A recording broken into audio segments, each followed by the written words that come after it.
มังเอยอ้าวสวัสดีครับวันนี้มากับช่องกินกับผมเชี่ยพออ้วนเตางอนเอาเกลิงเชี่ยเอาไว้ดับเกล้า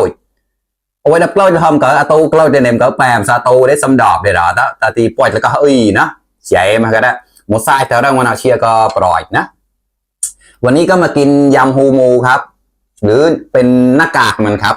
อร่อยมากเลยครับใส่ซอสพริกทางบ้านเราครับแล้วก็มีแตงด้วยครับก่อนจะกินฝากเพื่อนๆกดไลค์กดแชร์ช่วยเป็นกำลังใจให้ด้วยนะครับ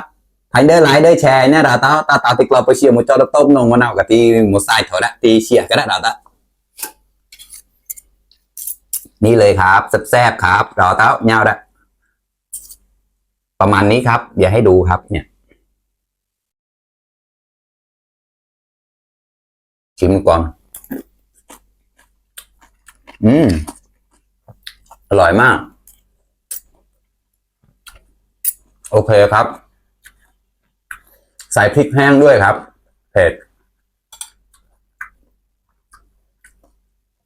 ยำเอาไว้ทำกับแกล้มก็โอเคอยู่นะ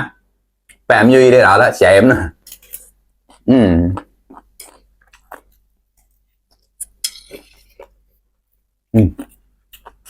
กระเทียมเข้ากันยำฮูมูส่วนมาก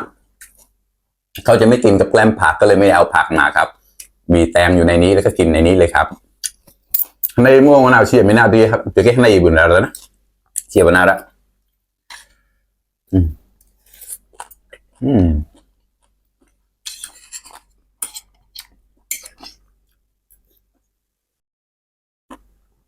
จริงๆไม่ต้องกินข้าวก็ได้นะแต่อย่ากินข้าวด้วย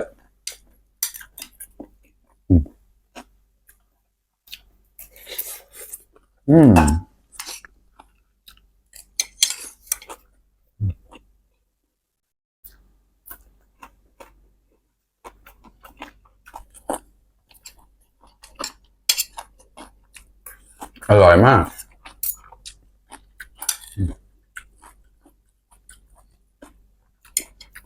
ฮูมูมันจะเป็นกรุบๆอร่อย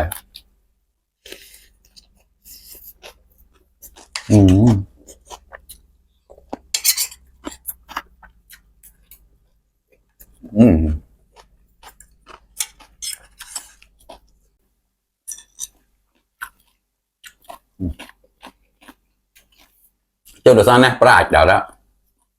อันนี้เขียวๆนี่จะเป็นใบนี่นะมะง่วแล้วเขาเรียกว่าอะไรไอมะนาวยักษ์อ่ะเนี่ยใบมันหอม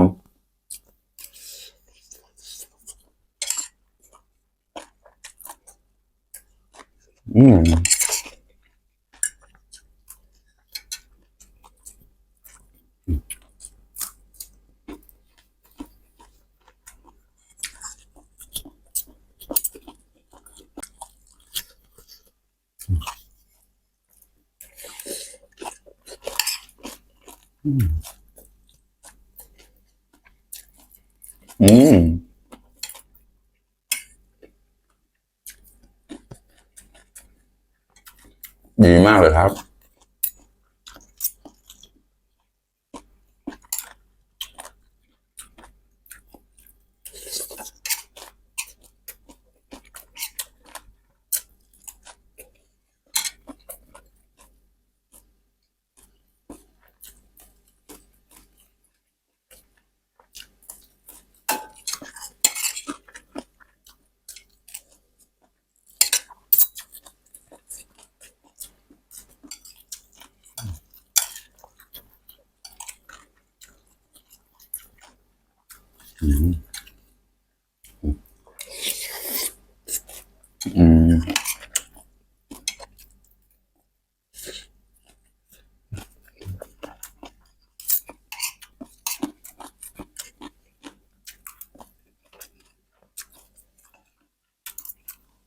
เผ็ดเหมือนกันนะเราก็แบบละ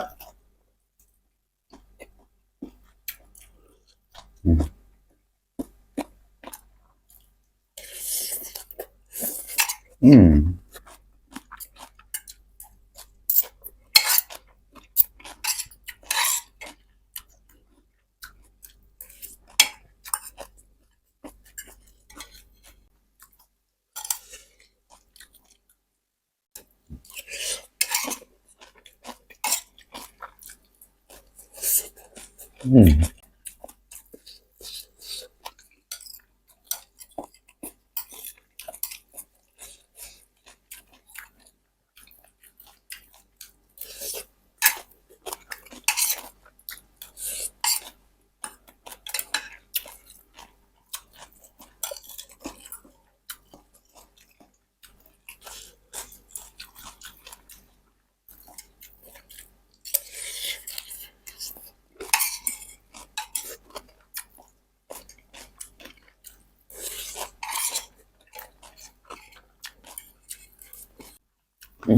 อร่อยมากเลยครับเพื่อน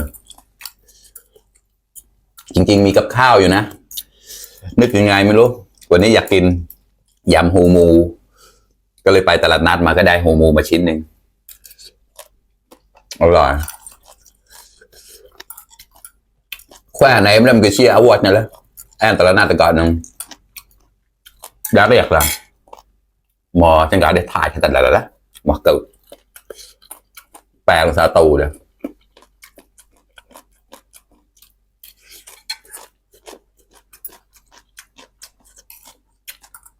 tao mà cái chưa được rồi lại nữa เผ็ดมากเลยครับเพื่อน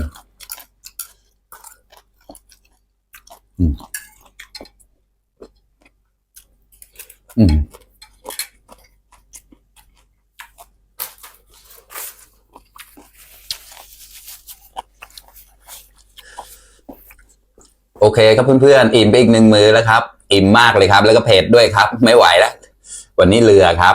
เสียอย่าดาวตะมุนาชิมมาเราอินโลนะพาวมากายพักระฝากกดไลค์กดแชร์ช่วยเป็นกำลังใจให้ด้วยนะครับไพเดอร์ไลค์เดอร์แชร์นะเราต่อแต่นำมูชีพเราเดี๋ยวมันจะมอยเปิดอยู่นะสมอดก่อนสมอดก็แรงกูนเราบายบาย